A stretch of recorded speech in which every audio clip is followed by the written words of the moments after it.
This is the Champion 2800 watt inverter generator.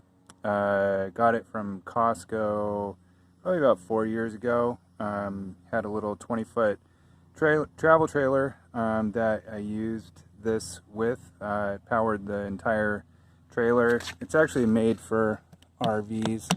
It's got the 30 amp plug. It's got a 12 volt plug.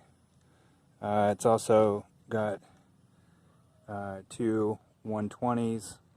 It does have an economy mode, which allows you to save fuel when it's running.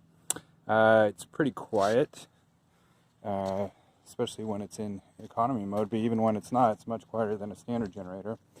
When I bought it, I did put a hour meter on it, so you can see it's only got 37.6 hours on it.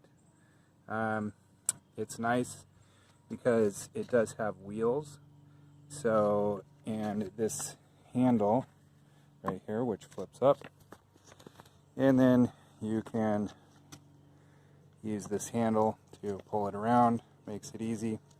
Yeah,